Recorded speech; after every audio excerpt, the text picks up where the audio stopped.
खबर शामिल करते हैं। बहावलपुर हासिलपुर से ब्यूरो चीफ पाकिस्तान राना आलमगीर अब्बास सुल्तानी की रिपोर्ट के मुताबिक पाकिस्तान मीडिया कौंसिल के मरकजी सदर मार हमीद अनवर की सीनियर सहाफ़ियों के खिलाफ झूठे मुकदमात का इंदराज करके हरासा करने के खिलाफ मुल्कगीर एहतजाज की कॉल पर प्रेस क्लब कायम खानी मीडिया ग्रुप और पाकिस्तान मीडिया कौंसिल के ज़ेर एहतमाम प्रेस क्लब के बाहर शदीद एहतजाजी मुजाहरा किया गया और सीनियर सहाफ़ियों पर झूठे मुकदमात की भरपूर मजम्मत की गई और शदीद नारेबाजी की गई। इस मौका पर सहाफ़ियों सदर प्रेस क्लब तहसील हासिलपुर पर Fayaz Ahmad Khan Khokhar, chairman press club Zulfiqar Ali Qaim Khani, Shakeel Ahmad Bhatti, Syed Mubarak Ali Shamsi, vice chairman जनूबी पंजाब PMC ज़हीर अब्बास जोजी, शेख मोहम्मद सलीम नासर ने कहा कि सहाफ़ी मुआशरे का चौथा सतून है और मुआशरे की आँख है। मुआशरे की अक्कासी करना इनका काम है।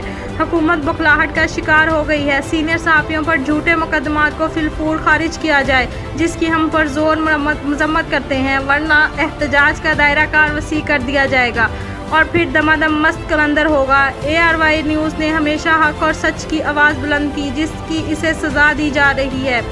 हम अपने सहाफ़ी भाइयों के साथ हैं और इनसे इजहार यकजहती करते हैं। इस मौका पर मुतालबा किया गया कि एंकर पर्सन अरशद शरीफ, साबर शाकर, समीर इब्राहिम, अमरान रियाज पर झूठे मुकदमात फिलफूर ख़त्म किए जाएँ, मीडिया हाउसेस के खिलाफ इंतकामी कार्रवाइयाँ बंद की जाएँ और सहाफ़ी बरादरी को तहफ़्फ़ुज़ फराहम किया जाए।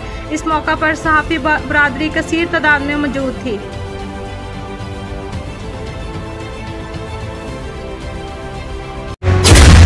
शदीद गर्मी में बेएहतियाती जानलेवा भी हो सकती है। हीट वेव के मुज़िर असरात से तहफ़्फ़ुज़ यकीनी बनाएं। वक्फे वक्फे से पानी और मशरूबात पिएं। गर्मी में बिला जरूरत घर से बाहर न निकलें। धूप में निकलना जरूरी हो तो गर्दन और सर को ढांप कर जाएं। ढीला ढाला और हल्के रंग का सूती लिबास पहनें। स्कूल के बच्चे अपने सर ढांप कर रखें और पानी की बोतल साथ रखें। सख्त धूप में मशक्कत से गुरेज करें। धूप में खड़ी बंद गाड़ी में न बैठें। ज्यादा प्रोटीन वाले मुरगन खानों से परहेज करें। किसान अपने मवेशियों और फसलों के लिए पानी का मुनासिब इंतजाम करें। किसी भी हंगामी सूरत हाल में PDMA की हेल्पलाइन 1129 पर कॉल करें। आपका तहफ़्फ़ुज़ हमारी तरजीह। हुकूमत पंजाब।